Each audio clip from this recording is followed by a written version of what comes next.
नमस्कार विद्यार्थी मित्रांनो, पहा सगळेजण ज्या गोष्टीची आतुरतेने वाट पाहत होते ती गोष्ट आली, पण सरप्राईज सोबत एक शॉक घेऊन पण आली आणि त्यामुळे काय झालंय, सगळ्यांची धांदल उडालेली आहे. आता तो शॉक काय आहे सगळ्यांना माहिती आहे. अचानक आयोगाने ऑफलाईन चालणारी आपली गट क ची पूर्व परीक्षा ऑफलाईनची ऑनलाईन करून टाकलेली आहे.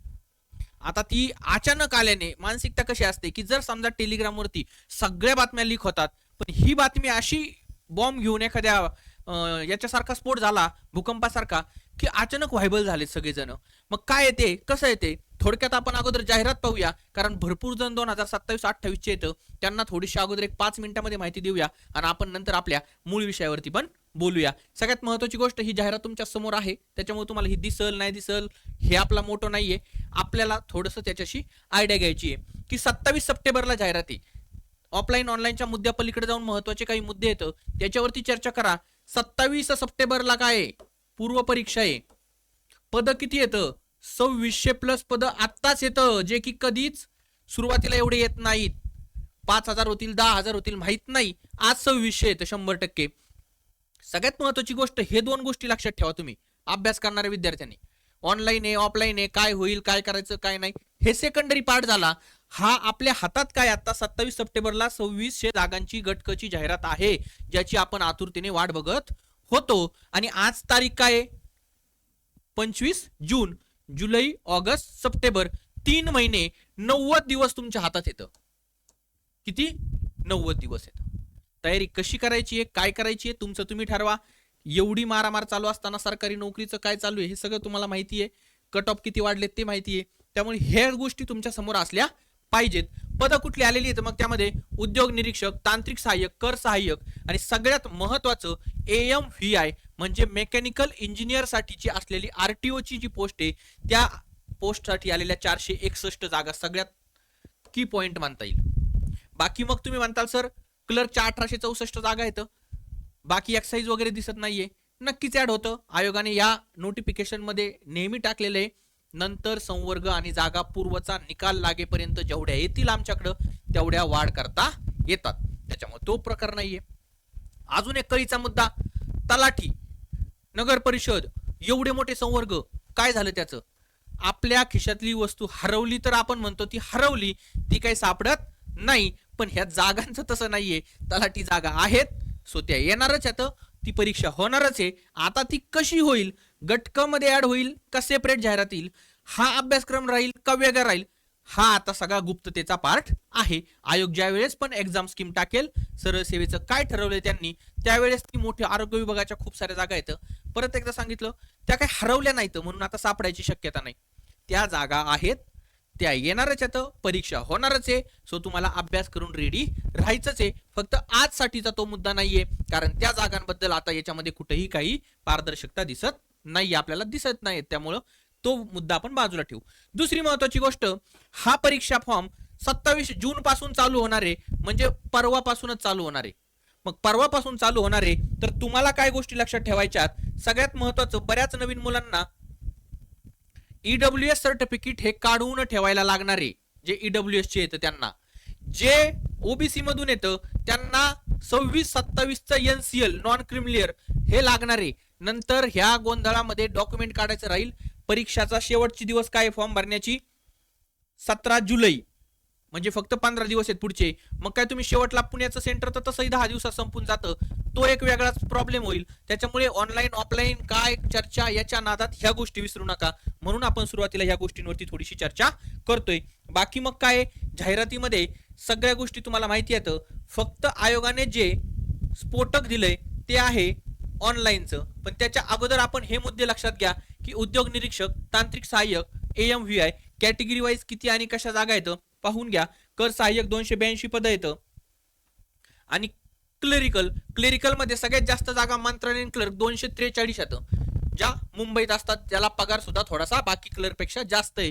हे तुम्हाला सगळं माहिती आहे. बाकी सगळे वेगवेगळे पद वेगवेगळ्या विभागाअंतर्गत आहेत. याच्यात अजून कितीही संवर्ग ऍड होऊ शकतात आणि प्रत्येक संवर्गात कितीही जागा ऍड होऊ शकतात. मग मी काय आकडा सांगणार नाही ती मला 5000 होईल 10,000 होईल, पण वाढ होणार आहे हे शक्य आहे. पण तुमच्या हातामध्ये जे कधीच नव्हतं 2600 प्लस जागा आज आहेत आणि 27 सप्टेंबरला एक्झाम आहे. म्हणजे तुमच्या हातात 90 दिवस 2600 जागा. पूर्व काढायची, मुख्य. पूर्व बरेच जणांना वाटतं की पूर्व मग आता कट ऑफ कमी लागेल, मग आपण करायलाच नको. अरे पण तेच मुख्यला आहे ना. जे पूर्वला जीएस करणार येतं ते जसंच्या तसं पेपर 2 ला आहे. मग आत्ताच पेपर असा करायचा की मुख्यला तुम्हाला त्याला 70+ मार्क पाहिजेत. कारण पूर्व पास होणं म्हणजे काय एमपीएससीतून बाहेर तुम्ही पडत नाहीत. मग हे पूर्व मुख्य हे खेळत राहण्यापेक्षा आजपासूनच असा अभ्यास करायचा. 90 दिवस 2600+ जागा, 27 सप्टेंबरचं टार्गेट. जीएस ला तुम्हाला रेकॉर्ड ब्रेक मार्क घ्यायचे. जसेच्या तसे दुसऱ्या दिवशी मराठी इंग्लिश करायला लागायचं आणि परत तुम्हाला काय होईल मग जीएस. इतिहास भूगोल जर आत्ता चांगलं केलं, विज्ञान सगळंच, मॅथ रिजनिंग, तर मुख्यला करावंच लागत नाही.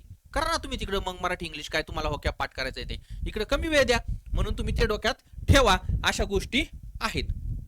आता सगळ्यात महत्वाचा मुद्दा आहे, जाहिरात लक्षात आली. एनसीएल डॉक्युमेंट काढा. 2027-28चा जे अटेम्प्ट करणार आहे त्यांना वाटतं की सर पेपर कसा येईल, आम्हाला देता येईल का?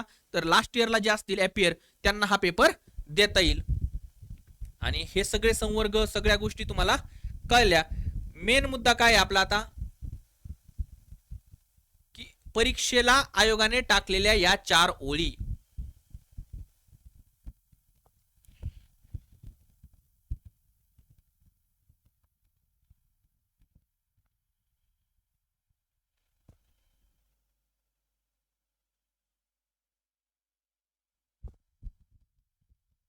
काय टाकलं आयोगाने?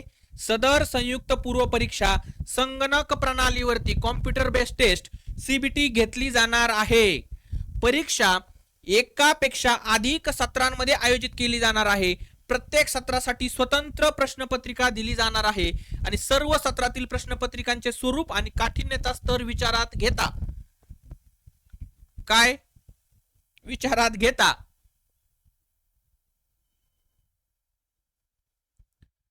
परीक्षेच्या अंती समानीकरण, परीक्षेच्या अंती समानीकरण ज्याला आम्ही सगळे घाबरलेलो होतो. टीसीएस आयबीपीएस पॅटर्न मध्ये तलाठी झालं, सगळं झालं. नॉर्मलायझेशन ह्या सगळ्यात खराब आणि भंगार कन्सेप्ट मुळे अभ्यास करणारे कोण आणि अभ्यास न करणारे कोण याचा अजिबात ताळमेळ लागत नाही. मी स्वतः सांगतो, तलाठी पेपर मी एकच सरळ सेवा जाऊन दिली होती. मला 189 मार्क होते 200 पैकी. पहिल्यांदाच आपले रेग्युलर. माझे झाले 193, पण 120, 30, 40 वाल्यांचे झाले 215 मार्क. आणि आपलं तलाट्याचं काय झालं सगळ्यांनी बघितलं. नगर परिषदेत काय झालं बघितलं. अभ्यासवाला एमपीएससीचा पोरगा उगच म्हणजे काही म्हणते मग लागलेच नाही का, लागत आहेत. पण समजा 100 जर तुम्ही 5 जेन्युइन लोकांना घेता आणि बाकीचा सगळा बाजार उठवता तर हे सगळ्यांना माहिती आहे. त्याच्यामुळे ह्या गोष्टी तुम्हाला सगळ्यांना माहिती येतं. काय सांगितलंय त्यांनी? नॉर्मलायझेशन केलं जाईल. त्यानुसार नॉर्मलाइज गुण करून निकाल जाहीर करण्यात येईल. संकेतस्थळावर स्वतंत्ररित्या जाहिरातीच्या प्रसिद्ध याद्या करण्यात येतील आणि सर्व उमेदवारांना नॉर्मलायझेशन बंधनकारक राहील. म्हणजे सगळ्यांच्या प्रश्नपत्रिकांचं नॉर्मलायझेशन होईल. प्रस्तुत पूर्व परीक्षाची उत्तर तालिका प्रसिद्ध करण्यात येईल. उमेदवारांनी सोडवलेले रिस्पॉन्स वगैरे वगैरे. आता आपला प्रॉब्लेम काय झालाय, नवीन मुलांना माहित नसेल नॉर्मलायझेशन तर काय. त्यांचं म्हणणं असतं, आपलं नाही, त्यांचं म्हणणं असतं की हा पेपर सोपा आहे. कशावरून? मुलांना आलेल्या शिफ्टच्या मार्कांवरून. त्यांचं म्हणणं असतं की हा पेपर अवघड आहे. अरे पण मी जर महात्मा गांधी वाचलेत आणि माझे राजर्षी शाहू वाचायचेच राहून गेलेत, मी असा एक प्लॅनिंग केला आहे की मला पेपरला दोघांचे प्रश्न येऊ द्या, 1 मार्क घ्यायचा आहे. पण मला जर महात्मा गांधीवरती प्रश्नच नाही आला तर मला अवघड झालं. आणि मी राजर्षी शाहू वाचले तर त्याच्यावरतीच प्रश्न आला तर मला पेपर सोपा झाला. हे असं नाही ना चालणार. प्रत्येकाला समान समोर प्रश्न पाहिजेत. महात्मा गांधी येऊ द्या, राजर्षी शाहू येऊ द्या, मग तुम्हाला ठरवता येईल की दोघांनी अभ्यास केलाय का नाही. तर मी निम्म केलाय, मला फायदा झालाय. माझं सोपं ते समोरच्याचं सोपं आणि माझं अवघड ते इतरांचं अवघड, असं कसं असेल? त्यामुळे ही नॉर्मलायझेशन तर कन्सेप्ट तुम्हाला सगळ्यांना माहिती आहे. ही जुन्या म्हणजे आता मागच्या झालेल्या सरळ सेवेच्या टीसीएस आयबीपीएसच्या बाजारात सगळ्यांना कळलेली आहे. सगळ्यात खराब गोष्ट आहे आणि तीच आपल्याला एमपीएससीने माथी मारलेली आहे. जे की आपण टीसीएस आयबीपीएस कडून भांडणं करून करून, आमदार खासदारांना निवेदन देऊन देऊन, सभागृहात प्रश्न मांडून मांडून अक्षरशः जीवाचं रान केलं आणि ते टीसीएस आयबीपीएस कडून काढून एमपीएससीच्या ताब्यात दिलं आणि एमपीएससीने ते लागू केलं. म्हणजे आता हे इतकं भयानक झालं. पण मी तुम्हाला सांगितलं ना, 2 गोष्टी आहेत. लोकशाहीच्या मार्गाने आपण आपले बरेच जण आता आपण आयोगाला किंवा आपल्या प्रतिनिधींकडे म्हणजे आमदार खासदार असतील आपला आवाज उठवण्यासाठी आपण पत्र देणारच आहे, याच्यात काहीच वाद नाही. परंतु ह्याच्या पलीकडे जाऊन तुम्हाला एक गोष्ट सांगतो, ऑनलाईन ऑफलाईन मध्ये घाबरून का गेलाय तुम्ही, की आपल्याला जो ऑफलाईनचा फील आहे तो येणार नाहीये. टेस्ट सिरीज कुठं सोडवायची, टायमिंगचं कसं होणार, बऱ्याच जणांना कॉम्प्युटरचे अजून ते एवढे फ्रेंडली झालेले नाहीत. टिक करायच्या नादात डायरेक्ट कटच होतं, काहीतरी करायला गेलं तर कॉम्प्युटरच बंद होतो. आणि टायपिंगच्या स्किल टेस्टला बऱ्याच जणांनी अनुभव घेतलाय की कुठच्या कुठं जाऊन गेलेत, एवढे एवढे चांगले स्कोर असणारे, फक्त तिथं काहीतरी कीपॅड वरती मॅच नाही झालं, काहीतरी प्रॉब्लेम झाला म्हणून बाहेर पडलेत. याच्या पलीकडे जाऊन दुसरी गोष्ट आहे फ्रॉडची. मी स्वतः कॉम्प्युटर इंजिनियर आहे, तुम्ही पाहताय नीटचा पेपर टेलिग्रामवर येतोय आणि इथं जर शिफ्टचा पेपर आहे, काय होईल कसं होईल तुम्हाला पण माहिती आहे. ऑफलाईन मध्ये सगळ्या याच्यामध्ये फक्त सरकारीच लोक असतात, हे सगळ्यात महत्वाचं आहे. सगळ्या स्कीम मध्ये सरकारी लोक असतात पेपर घ्यायला. जसं की तुम्हीच उद्या महसूल सहाय्यक झाले, तुम्ही उद्या क्लर्क झाले, तुम्हीच पेपरला येतात. तुम्हाला तेवढं तारतम्य आहे की तुम्ही गपचूप जाऊन पेपर ऑफलाईन मध्ये सेंटर मध्ये कंडक्ट करता. ऑनलाईन आलं म्हणजे आता परत आयोग कुठं पाठवणार आपल्याला, ऑनलाईनच्या सेंटरला. ते कुठं येतं, एकतर TCS चे स्वतःचे किंवा इंजिनिअरिंग कॉलेज. आता इंजिनिअरिंग कॉलेजला येतं, तिथं जरी तुम्ही कुणी सरकारी लोकांना पाठवलं पेपर घेण्यासाठी तरी त्या लोकांना हे काहीच माहिती नाहीये काय, आणि त्या इंजिनिअरिंगच्या कॉलेजवरती कोण ठेवणार आहे तेवढा कंट्रोल. मग तुम्ही म्हणताल ऑफलाईन आता तिथंच होतं नाही का, ऑफलाईन होतं, पण ऑफलाईन आणि ऑनलाईन मध्ये जमीन आसमानचा फरक आहे. ऑफलाईन मध्ये सगळ्या मुलांच्या समोर गोष्ट चाललेली असते, ऑनलाईन मध्ये साधी सिंपल गोष्ट आहे. एक जर तुम्ही कॉम्प्युटर दुसऱ्या कॉम्प्युटरवरून ऑपरेट करता येतं, कोण कुठून टिक करतंय माहित नाही. आता त्या सगळ्या गोष्टी टेक्निकल येतं, त्या मला खूप चांगल्या माहिती येतं. कोणी माझ्या समोर आला तर मी सांगू शकतो की कशा प्रकारे काय होऊ शकतं, आणि हे माझ्यापेक्षा TCS IBPS च्या पॅटर्न मधून तुम्ही गेलात, त्याच्यामुळे त्याच्यात पण होण्याची शक्यता आहे. आता स्वतः आयोगाने ऑफलाईनचं हे अचानक ऑनलाईन केल्यामुळे जो मला जो धक्का बसलाय, याच्यातून नक्कीच तुम्हाला एक गोष्ट मी सांगू शकतो की ही निगेटिव्ह गोष्ट थोडीशी पॉझिटिव्ह या गोष्टीने करायची की आपली ऑफलाईन मुख्य परीक्षा आहे. थोडंसं पॉझिटिव्ह काय, ऑनलाईनला काही असू द्या, मेरिट तर तुम्हाला माहिती एवढ्या जागा म्हटल्यावरती डाऊन येणारच आहे.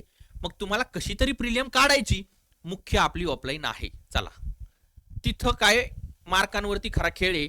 कदाचित आयोगाला खूप जास्त जागा येणार आहेत असं वाटत असेल म्हणून हँडल होईल नाही होईल माहित नाही, का केलंय त्यांनी ऑनलाईन त्याचं स्पष्टीकरण सुद्धा देतील ते, कारण मुलांकडून जो विरोध किंवा ज्या गोष्टी आहेत त्या त्यांच्यापर्यंत पोहोचतात, हे तुम्हालाही माहिती आहे, मलाही माहिती आहे, सगळ्यांना माहिती आहे.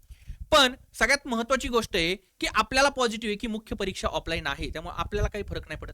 सिलेबस मध्ये कुठलाच चेंज नाहीये, आहे तेच करायचंय. त्याच्यामुळे पॉझिटिव्ह गोष्ट घ्या. 27 सप्टेंबर 90 दिवस ऑफलाईन मार्केट मुख्य परीक्षा. छोटासा कळीचा मुद्दा आहे की ऑनलाईन पूर्व परीक्षा, तर ती आपण ऍक्सेप्ट करू. आणि त्याच्यावरती एक गोष्ट लक्षात ठेवा की 90 दिवसातले जर तुम्ही एक महिना चर्चेत घातला तर हातात काहीच राहणार नाही. पूर्व परीक्षा निघून मुख्य करायची आहे, त्यामुळे तशी तयारी ठेवा. आजच्या या व्हिडिओमधून तुम्हाला मी एवढं सांगू शकतो की कुठल्याही गोष्टीमध्ये पॉझिटिव्ह तेवढं शोधा, निगेटिव्हला तुम्ही सोडून द्या. आणि आता असंच होणार आहे म्हणत नाही मी, पण प्रत्येकाचं त्याच्यावर रिॲक्ट होऊन काय होणार आहे ते सगळ्यांना समोर दिसणारच आहे की बाबा आपण आपल्या पद्धतीने लोकशाही मार्गाने काय करणार आहे, निवेदन देणार आहे, वेगवेगळ्या आपल्या प्रतिनिधींना सांगणार आहे की आमचा हा आवाज पोहोचवा. त्याच्यावरती माननीय आयोग आणि इतर सर्व मुख्यमंत्री असतील उपमुख्यमंत्री असतील आपलं म्हणणं मांडतील, ते काय होईल ते चालल. पण हे दोन रस्ते वेगवेगळे येतं, हे दोन रस्ते वेगवेगळे येतं. हा चाललेला आपला इतर मार्ग जो की चर्चेचा आहे, त्याच्यामध्ये खूप साऱ्या गोष्टी येतं, त्याच्यात फंबल येतं, त्याच्यात ह्या गोष्टी येतं. पण दुसरा जो आपला रस्ता आहे तो रस्ता आहे आपला स्टडीचा. याच्यात कसल्याच प्रकारे तुम्ही कॉम्प्रोमाइज करायचं नाही, कसल्याच प्रकारे कॉम्प्रोमाइज करायचं नाही. कारण रोजचा दिवस कितीही काही झालं तर पूर्ण वाया गेलाय, माझे 2 दिवस झाले अभ्यास झाला नाही, हे वाक्य आता नकोत. कारण याची आपण वाट बघत होतो. ज्या की जागा 2627 सप्टेंबर हे असं मेंदूमध्ये फिट करून घ्यायचंय. आणि 12 जुलैला ज्यांचा गटक आहे किंवा 5 डिसेंबरला आहे त्यांनी तर आभार माना आणि इकडे जायच्या आधीच आपली ड्रीम पोस्ट 12 जुलैला कव्हर करून घ्या. 12 जुलैच्या संध्याकाळी 150 मार्क घ्या आणि 100% फ्री व्हा. मग इकडे यांची ऑनलाईन ऑफलाईनची मजा बघायला तयार होताल. आणि ज्यांच्याकडे नाहीये त्यांनी पॉझिटिव्ह करा आणि स्टडीवरती फोकस करा. पॅरलल 2 रस्ते येतं.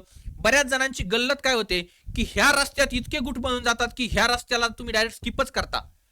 म्हणजे स्टडीच होत नाही. परत सांगायला ज्या गोष्टीची लाज वाटायला पाहिजे मेसमध्ये बसल्यावरती, की भाई मी आज जेवायला आलोय पण 3 दिवस झाले मी अभ्यासच केला नाही, 3 दिवस जेवायला बरं टायमाला येतोय, पण ते न सांगता लाज न वाटता दुसरा मित्र पण म्हणतो माझं पण तसंच आहे, माझा पण मागचे 8 दिवस झाले अभ्यास नाही झाला. चौथा म्हणतो अरे तुमचा काय, आमच्या लायब्ररीत कोणच वाचत नाही, अख्खी लायब्ररी मोकळी आहे. हे काय भूषणाची गोष्ट नाहीये. आपण कसे इथं आलोत, आपल्याला काय करायचंय, कसं करायचंय, किती वर्ष झालेत सगळ्यांना माहिती आहे. त्याच्यामुळं स्टडीला कॉम्प्रोमाइज करू नका. झोपेतून उठून जर तुम्ही लायब्ररीत गेले सकाळी तर वाचूनच घरी गेले पाहिजेत. विदाऊट वाचता दिवस घालून वायफाय वरती नुसत्या इकडच्या तिकडच्या गप्पा मारून जायचं नाहीये. हे करू नका. मी असं अजिबात म्हणत नाही. चर्चा करा, तुम्हाला काय त्याच्यावरती बोलायचंय, कुठं मांडणं मांडायचं त्या गोष्टी करा, बट हे काय फुल टाइम 24 तास नाही करावं लागत ना तुम्हाला. 8 तासाची झोप सोडता तुमच्याकडे 16 तास शिल्लक राहते. 16 तासातला एखादा तास, 2 तास, 3 तास करू द्या, पण 5 तास 6 तास अभ्यास इकडे व्हायलाच पाहिजे. याच्यात कॉम्प्रोमाइज तुम्ही करायला नाही पाहिजे. एवढंच मी सांगतो आणि आजच्या लेक्चरमध्ये येते थांबतो. परत एकदा सांगतो, मोठी संधी आहे समोर आलेली आहे, पोस्ट काढूनच बाहेर पडायचंय. ह्या वर्षीला काहीही करा, जागा तुम्हाला सांगितलं हरवलेल्या नाहीत. तलाठी असेल किंवा सगळ्या आरोग्याच्या असतील, सगळ्या जागा हरवल्या नाहीत, कुठं आहेत. त्याचं काहीतरी आयोग करतंय, त्याची काहीतरी स्कीम ऑफ एक्झाम बनवतंय, जागांचा सिलेबस बनवतंय, ते येणारच आहे. पण ते येणारच आहे म्हणजे ते आलं लगेच आपण लगेच खुश होण्यापेक्षा अभ्यास करत राहा, 100% तुम्हाला फायदा होईल. चला, तुम्हाला जर काही वाटत असेल, काही म्हणणं असेल तर कमेंटमध्ये तुम्ही नक्की सांगा. आपण त्या सगळ्यांवरती परत व्हिडिओ बनवू की तुम्हाला काय वाटतंय, कसं वाटतंय, काय करायला पाहिजे. नक्कीच याच्यातून आपण काहीतरी म्हणजे पॉझिटिव्हच घेत राहू, की हे काय मी बदलणार नाही, तुम्ही बदलणार नाहीत, पण आपलं म्हणणं मांडण्याचा आपल्याला हक्क आहे. सो आपण ते मांडू शकता. Thank you so much. मस्तपैकी बेस्ट ऑफ लक. संधी आहे, फॉर्म लवकर भरा, डॉक्युमेंट लवकर काढा आणि सुरू करून द्या. धन्यवाद.